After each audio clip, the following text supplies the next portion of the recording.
32,000 ரூபாய் இந்த 7 டேஸ்ல ப்ராஃபிட் மேக் பண்ண ஆரோக்கிய பிரதர் தான் ப்ரோ வின்னர்.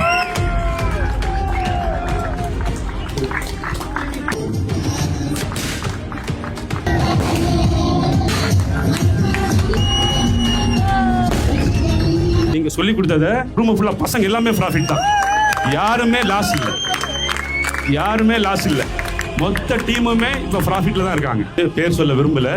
ஒருத்தர் வந்து ட்ரேட் பண்ணிட்டு இருக்காரு. அவர் பர்சனலாக கூப்பிட்டு யாருன்னு சொன்னா உங்களுக்கே தெரியும். யூடியூப்ல வந்து இவங்கள பத்தியே தப்பா போட்டவங்க தான். அவங்க எல்லாம் பார்த்துட்டு தான் வந்திருக்கேன். ஒரு அப்படி சொன்னதும் அவர்கிட்ட ஜாயின் பண்ற மாதிரி இன்ட்ரெஸ்ட் இருந்துச்சு. எப்போ அதை உங்களை பத்தி சொன்னாரோ உங்க வேலையை மட்டும் நீங்க பாருங்க, நான் பாத்துக்கிறேன்னு சொல்லிட்டு வெளியே வந்துட்டேன். வந்து நான் ஃபாலோ பண்ணது அப்ப இவங்ககிட்ட ஏதாவது ஒன்று இருக்கு, எப்படியாவது போய் ஜாயின் பண்ணிடணும் அப்படின்னு சொல்லிட்டு இவரை ஃபர்ஸ்ட் டே பார்த்ததும் தெரிஞ்சு போச்சு. நம்ம இங்கே ப்ராஃபிட் எடுத்து தான் போறோம், அதுல டாப்பாக தான் நம்ம போறோம் அப்படின்னு சொல்லிட்டு தான் போனேன். எனக்கே தெரியாது, நான் ஒரு 10 பேருக்கு வந்து சொல்லி கொடுத்துருக்கேன். அதுவும் வந்து யாரை பார்த்து ட்ரேடு போகவே கூடாது எக்ஸாம்பிளுக்கு என்ன காமிச்சாங்களோ இந்த என்ன பார்த்து ஒரு 10 பேருக்கு என்னை கற்றுருக்காங்க. காரணம் நீங்க. அப்புறம் இன்னொருத்தர் அவர் சொன்னார், யூடியூப்ல பேசினா சொன்னேன்ல, ஃப்ரீயாவே சொல்லி கொடுக்க வேண்டியதானே அப்படின்னு சொன்னாங்க. ஃப்ரீயா கொடுத்தா எதுக்குமே வேல்யூ கிடையாது. ஃப்ரீயா கொடுத்தாச்சுன்னா எதுக்குமே வேல்யூ கிடையாது.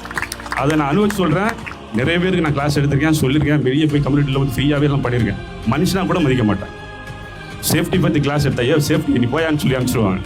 ஆனால் வந்து ஒரு சேஃப்டி ட்ரைனிங் வந்து நாங்கள் பே பண்ணிட்டு யாராவது அட்டர் உங்க வந்துச்சுன்னா அப்படி கிளாஸ் கண்ணை ஊற்றிட்டு வந்து பார்ப்பாங்க. ஏன்னா காசு பே பண்ணிட்டு வந்திருக்கோம் வந்துக்காது. ஸோ எதுக்குமே ஃப்ரீயாக வேல்யூ கிடையாது. நான் திரும்ப உங்களோட போகிறது கிடையாது. வந்துட்டு தான் இருப்பேன், ஃபாலோ பண்ணிட்டு தான் இருப்பேன். நீங்கள் போயான்னு சொல்கிற வரைக்கும் நான் வந்துட்டு தான் இருப்பேன். Thank you so much.